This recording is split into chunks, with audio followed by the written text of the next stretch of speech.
नमस्कार, मैं स्वाना आपके साथ और आप देख रहे हैं द न्यूज पोस्ट। आज के टॉप 24 खबरों में हम बात करेंगे शिक्षा से जुड़े खबरों की। बात करेंगे मुख्यमंत्री हेमंत सोरेन के आदेश की, झारखंड सरकार के कई विभिन्न योजनाओं की और साथ ही बात करेंगे मौसम के हाल की। मुख्यमंत्री हेमंत सोरेन की अध्यक्षता में कैबिनेट की बैठक में 9 प्रस्तावों पर मुहर लगी है।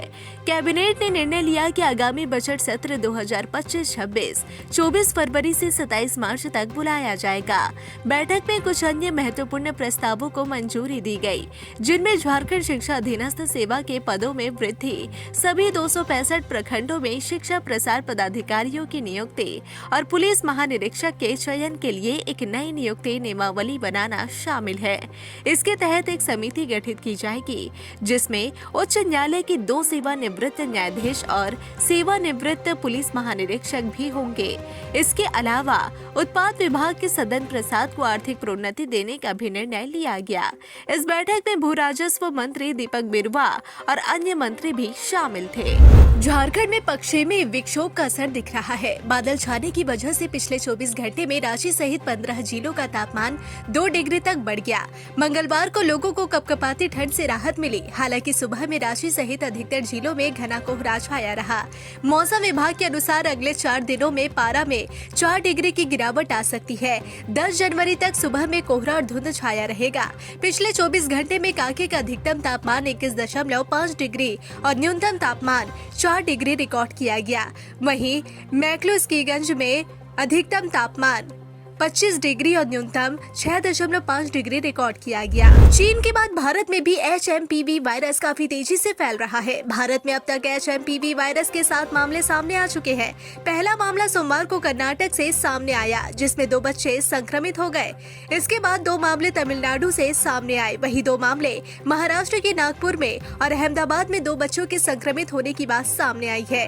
वहीं इस वायरस के फैलने के बाद अलग अलग राज्यों में भी सरकार एडवाइजरी जारी कर रही है। झारखंड में भी स्वास्थ्य विभाग इस वायरस को लेकर पूरी तरह से अलर्ट हो गया है। झारखंड में स्वास्थ्य विभाग ने सभी सिविल सर्जन के साथ बैठक की और बचाव को लेकर गाइडलाइन भी जारी कर दी है।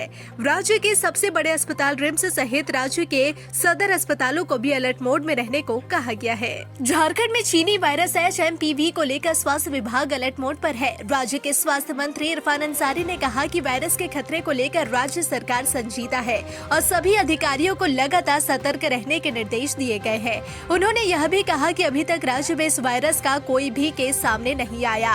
मंत्री ने स्पष्ट किया कि अगर भविष्य में केंद्रीय स्वास्थ्य मंत्रालय या WHO से कोई गाइडलाइंस मिलती है तो उसका पालन किया जाएगा। उन्होंने यह भी कहा कि अगर कोई संदिग्ध केस सामने आता है तो राज्य के बॉर्डर पर चेकिंग लगाई जाएगी। हालांकि मंत्री ने यह भी बताया कि फिलहाल झारखंड में HMPV का कोई प्रकोप नहीं है और राज्य सरकार पूरी तरह से निगरानी रखी हुई है। उन्होंने नागरिकों से घबराने की बजाय सतर्क रहने की अपील की। बढ़ते हैं खबर में आगे। ओडिशा के राज्यपाल और झारखंड के CM रह चुके रघुवर दास के भाजपा में फिर से शामिल होने की चर्चा तेज हो गई है। रघुवर दास 10 जनवरी को रांची प्रदेश कार्यालय में पार्टी की सदस्यता ग्रहण करेंगे। हालांकि सदस्यता ग्रहण कार्यक्रम की रूपरेखा क्या होगी वह स्पष्ट नहीं हुई है। राज्यपाल का पद छोड़ने, भाजपा में फिर से शामिल होने और पार्टी में भूमिका को लेकर चल रही अटकलों पर उन्होंने विराम लगा दिया है। रघुवर दास ने साफ तौर पर कहा कि झारखंड की सेवा करना मेरे जीवन का उद्देश्य है। भविष्य में मैं कार्यकर्ता के रूप में पार्टी को मजबूत करने में कोई कोर कसर नहीं छोड़ूंगा। मैं जमीन से जुड़ा व्यक्ति हूँ, इसलिए धरातल की बात करता हूँ। पार्टी के किसी भी फैसले को स्वीकार करने के लिए तैयार हूँ। जिले के नामकुम में CPM का 3 दिनी राज्य सम्मेलन 9 से 11 जनवरी तक होगा। सम्मेलन में राज्य के 24 जिलों से निर्वाचित 75 महिला सहित 350 प्रतिनिधि और अन्य लोग शामिल होंगे। यह जानकारी पार्टी के राज्य सचिव मंडल के सदस्य संजय पासवान ने सोमवार को दी। बताया गया कि सम्मेलन स्थल का नाम पार्टी के दिवंगत महासचिव सीताराम येचुरी के नाम होगा। सभागार का नाम पश्चिम बंगाल के पूर्व मुख्यमंत्री बुद्धदेव भट्टाचार्य की स्मृति में और मंच का नाम शहीद सुभाष मुंडा मंच रखा गया है। पहले दिन खुला सत्र का आयोजन किया गया, जिसे पार्टी के झारखंड प्रभारी और पोलित ब्यूरो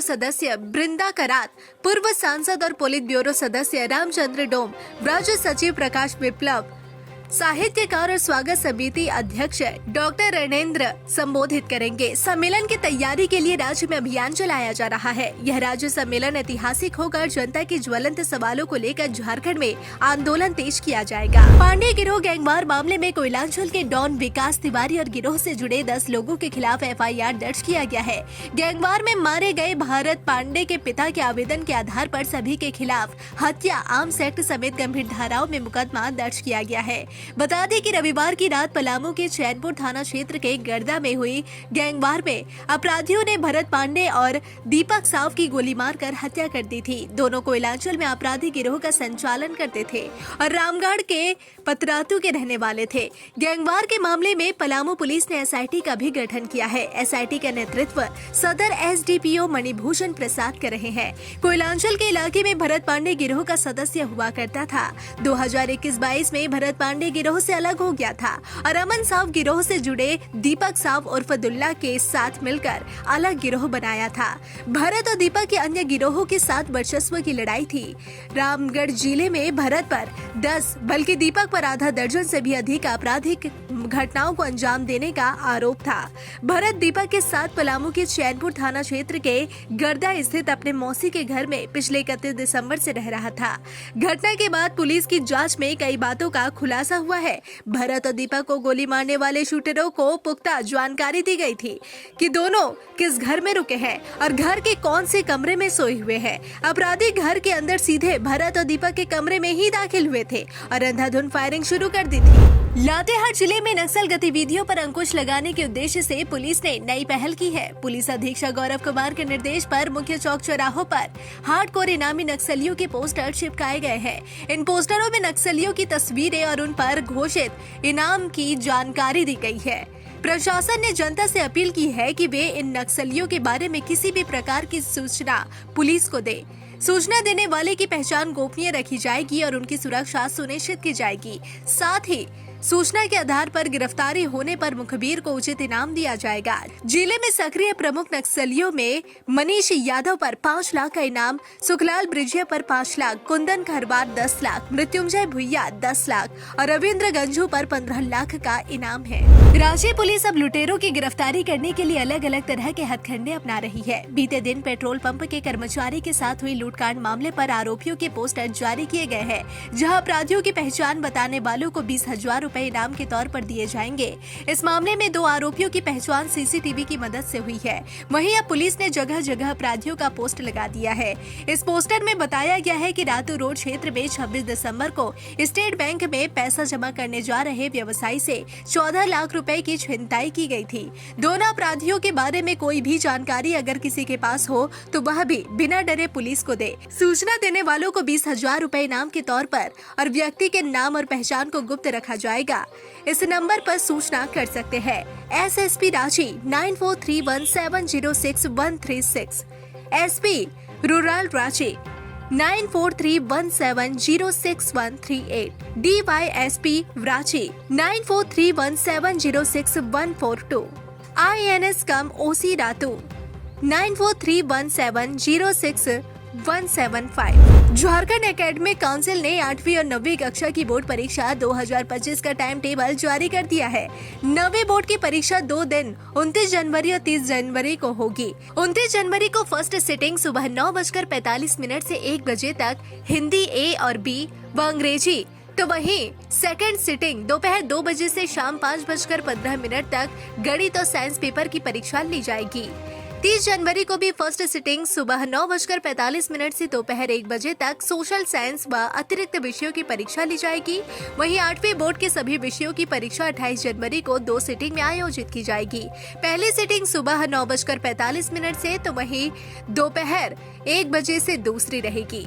इसके साथ ही 8वीं बोर्ड के विद्यार्थियों के लिए 18 जनवरी को एडमिट कार्ड जारी किया जाएगा, तो वहीं 9वीं बोर्ड के विद्यार्थियों के लिए 20 जनवरी को एडमिट कार्ड जारी किया जाएगा। एडमिट कार्ड जैक के आधिकारिक वेबसाइट jac.jharkhand.gov.in पर उपलब्ध होगा, जिसके बाद स्कूल के प्रधान वेबसाइट से डाउनलोड कर छात्रों को उपलब्ध करवाएंगे। सोनी टीवी पर प्रसारित होने वाले चर्चित शो कौन बनेगा करोड़पति में झारखंड के धनबाद के कौशलेंद्र प्रताप सिंह पहुंचे थे। झरिया के कतरास मोड़ निवासी कौशलेंद्र प्रताप सिंह ने सोमवार को 12.5 लाख रुपए जीते। सदी के महानायक अमिताभ बच्चन के सामने हॉट सीट पर बैठे कौशलेंद्र ने 12 सवालों के सही जवाब दिए। वहीं 13वें सवाल का सही उत्तर नहीं आने पर उन्होंने क्विट कर दिया। कौशलेंद्र ने बताया कि वह कोयला ढुलाई का काम करते हैं, इसी से उनकी रोजी रोटी चलती है। उनका सपना था कि वह IAS बने, मगर पैसों की कमी के चलते पढ़ाई नहीं कर सके। उन्होंने जीती हुई राशि को लेकर कहा कि वह यह रकम अपने 3 साल के बेटे दक्ष और 3 माह की बेटी दीक्षा की पढ़ाई और परिवार पर इस्तेमाल करेंगे। BCCL एरिया 5 में संचालित आउटसोर्सिंग में हुए हादसे में घायल कर्मी मुन्ना चौहान के इलाज के दौरान मौत हो गई। घटना से आक्रोशित लोग शव को कंपनी परिसर में रख कर प्रबंधन के खिलाफ विरोध प्रदर्शन कर रहे हैं। लोगों के विरोध की वजह से कंपनी में काम पूरी तरह से ठप है। प्रदर्शन कर रहे लोग 24 घंटे से ज्यादा समय से डटे हुए हैं। ये लोग मृतक के आश्रित को नौकरी और 4 बेटियों को 25-25 लाख रुपए देने की मांग कर रहे हैं। प्रदर्शन में शामिल संयुक्त मोर्चा यूनियन के प्रतिनिधियों ने कहा कि कंपनी द्वारा दबाव बनाकर आग रहित स्थान पर ऑपरेटर मुन्ना चौहान को काम के लिए भेजा गया था। ओबी हटाने के दौरान आग रहित ओबी PC ऑपरेटर कैबिन का शीशा को तोड़ते हुए घुस गया, जिसमें वह झुलस गया। जख्मी हालत में उसे बोकारो अस्पताल में भर्ती कराया गया, जहां इलाज के दौरान उसकी मौत हो गई। आक्रोशित लोगों का कहना है कि जब तक मांगे पूरी नहीं होती आंदोलन जारी रहेगा। उन्होंने कहा कि प्रबंधन ने अगर आनाकानी की तो BCCL एरिया 5 की सभी इकाइयों का चक्का जाम किया जाएगा। जमशेदपुर में पानी की गंभीर किल्लत ने लोगों को परेशानी में डाल दिया है। गर्मी के मौसम में तो लोग बूंद बूंद पानी के लिए भटकते हैं, लेकिन अब ठंड के मौसम में भी पानी का संकट बना हुआ है। इस समस्या को लेकर बागबेड़ा बस्ती विकास समिति ने अब दिल्ली तक पैदल मार्च करने का फैसला लिया है। समिति ने जिला उपायुक्त के माध्यम से प्रधानमंत्री को एक मांग पत्र सौंपा और उपायुक्त कार्यालय के बाहर पानी की किल्लत को लेकर जोरदार नारेबाजी की। समिति का कहना है कि क्षेत्र में जलापूर्ति योजना के तहत पानी की आपूर्ति होनी चाहिए, लेकिन अधिकारी योजना के पैसे का दुरुपयोग कर रहे हैं, जिससे योजना अब तक शुरू नहीं हो पाई। समिति ने कहा है कि अगर समस्या का समाधान नहीं हुआ तो वे लोकसभा का घेराव करेंगे और अगर इससे भी समाधान नहीं मिलता तो सुप्रीम कोर्ट में मामला दायर किया जाएगा। लोहरदगा से एक सनसनीखेज घटना सामने आई है, जहां एक युवक का शव एक लॉज में मिलने से हड़कंप मच गया। जानकारी के अनुसार युवक न्यू रोड स्थित एक लॉज में 24 घंटे से ठहरा हुआ था। सुबह जब युवक के कमरे का दरवाजा नहीं खुला तो लॉज स्टाफ ने दरवाजा तोड़कर अंदर देखा तो वहां युवक का शव पड़ा हुआ था। मृतक की पहचान लोहरदगा के राणा चौक धोबी मोहल्ला रोड निवासी राजीव कुमार गुप्ता 44 वर्षीय के रूप में हुई है। पुलिस को पता चला है कि युवक की एंट्री लॉज के रजिस्टर में दर्ज नहीं थी, क्योंकि वह लॉज के स्टाफ का परिचित था। सदर थाना प्रभारी रत्नेश मोहन ठाकुर ने बताया कि पुलिस हर पहलू पर जांच कर रही है, लेकिन अभी तक कोई संदिग्ध जानकारी नहीं मिली है। मामले की पूरी जांच जारी है। हेमंत सरकार के मंत्री इरफान अंसारी लगातार जनता के करीब रहते हुए उनकी समस्याओं का समाधान कर रहे हैं। मंगलवार को कांग्रेस प्रदेश कार्यालय में आयोजित जनता दरबार में मंत्री अंसारी ने कई फरियादियों की समस्याएं सुनी। उन्होंने आश्वासन दिया कि सभी समस्याओं का समाधान जल्दी किया जाएगा। 64 वर्षीय एक व्यक्ति ने पेंशन न मिलने की शिकायत की, जिसका समाधान किया गया। वहीं अनुपमा कश्यप ने अपने पिता के कैंसर के इलाज के लिए आर्थिक सहायता मांगी, जिससे मंत्री ने तत्काल 8 लाख रुपए की मदद प्रदान की। मंत्री ने कहा कि सरकार की प्राथमिकता आम लोगों की समस्याओं का समाधान करना है और उन्होंने 14 जनवरी तक सभी लंबित समस्याओं के निपटारे का वादा किया है। दिल्ली विधानसभा चुनाव की घोषणा के बाद राजनीतिक दलों ने अपने चुनावी वादे जनता के सामने रखे हैं। कांग्रेस ने दिल्ली में झारखंड की तर्ज पर प्यारी दीदी योजना शुरू करने की घोषणा की है, जिसके तहत महिलाओं और परिवारों को 2500 रुपए दिए जाएंगे। झारखंड की मंत्री दीपिका पांडे सिंह ने दिल्ली में एक प्रेस वार्ता में कांग्रेस का एजेंडा प्रस्तुत किया और आप व भाजपा पर कई सवाल उठाए। उन्होंने कहा कि दिल्ली में महिलाओं की सुरक्षा को लेकर दोनों सरकारें विफल रही है, जहां 16,000 से अधिक रेप और 30,000 से ज्यादा महिलाओं के अपहरण के मामले हैं, लेकिन आरोपियों के खिलाफ कोई कठोर कार्रवाई नहीं की गई। दीपिका पांडे सिंह ने कहा कि दिल्ली एनडीए में झारखंड के लोग बड़ी संख्या में हैं और कांग्रेस सरकार बनाएगी जिससे दिल्ली को सुरक्षित और बेहतर बनाया जाएगा। सरायकेला खरसावां जिला पुलिस ने अवैध रूप से की जा रही अफीम की खेती के खिलाफ अभियान तेज कर दिया है। पुलिस अधीक्षक मुकेश कुमार लुनायत के निर्देशानुसार पिछले 2 सप्ताह से अफीम की खेती की नष्ट की जा रही है। जिले के चौका, ईचागढ़, चांडिल, खरसावां, कुचाई, दलभंगा थाना क्षेत्र में पिछले 15 दिनों के दौरान करीब 90 एकड़ खेतों में लगे अफीम की खेती को बर्बाद किया गया। सरायकेला के पुलिस अधीक्षक मुकेश कुमार लुनायत के अनुसार यह अभियान आगे भी जारी रहेगा। अवैध रूप से हो रही अफीम की खेती को नष्ट करने के साथ साथ ग्रामीणों को भी अफीम की खेती नहीं करने के लिए कहा जा रहा है।